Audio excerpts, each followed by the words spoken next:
Nous sommes allés à l'est de l'Afrique, à 2400 mètres d'altitude, faisant d'elle la quatrième capitale la plus élevée au monde et la première en Afrique. Nous y avons trouvé un pays qui regorge en son sein le siège de l'Union africaine. Je parie que vous savez de quel pays il s'agit. Nous y avons déniché une héroïne africaine hors du commun.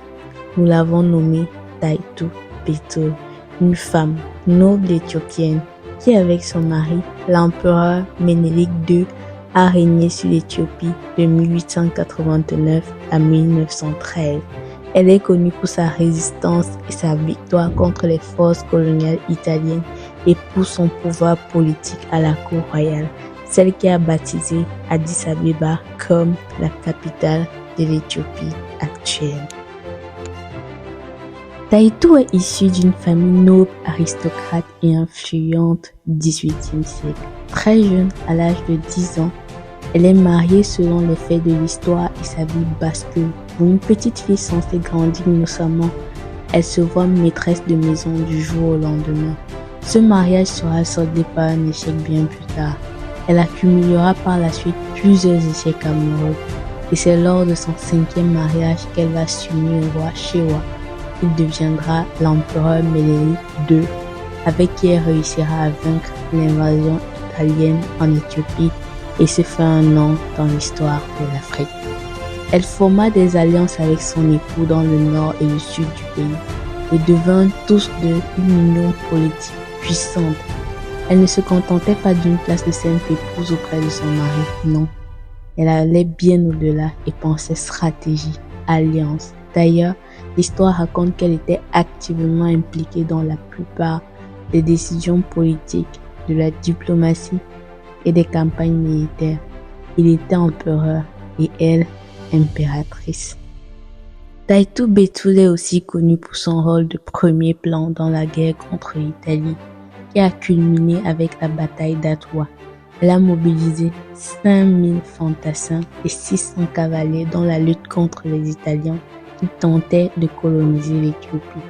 Taitu s'est opposé avec véhémence aux accords avec l'Italie et au traité de Wuchale qui faisait effectivement de l'Éthiopie un protectorat italien sur le papier.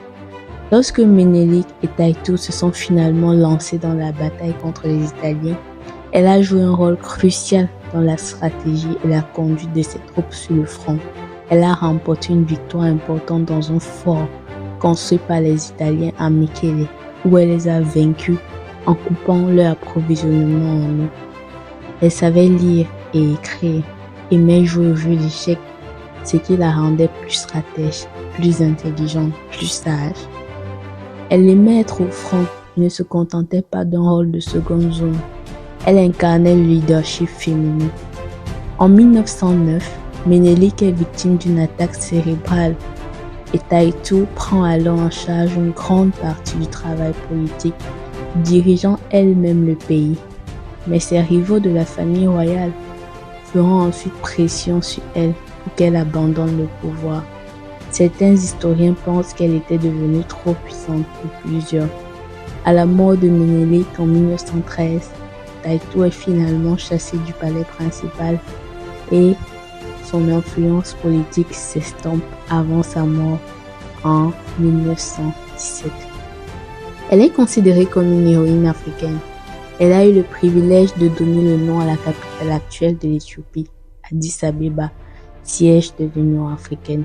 Une maison portant son nom existe d'ailleurs, toujours dans la ville sainte. Elle est commémorée en Éthiopie à travers une série de thèmes à la mémoire des grandes femmes de l'histoire éthiopienne et elle figure parmi ces femmes. De l'histoire de Taitu, nous pouvons retenir que malgré le mariage forcé qu'elle a subi très tôt, elle a su surmonter ces obstacles pour marquer son nom dans l'histoire de son pays et même celui de l'Afrique.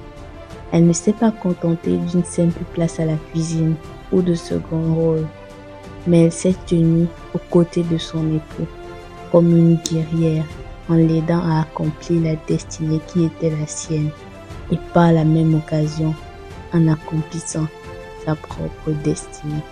Alors, chère Ellie, dans cet épisode d'Héroïne africaine, Je voudrais que tu retiennes que peu importe la façon dont tu as commencé, tu as tout en toi, tout ce dont tu as besoin pour accomplir ta propre destinée.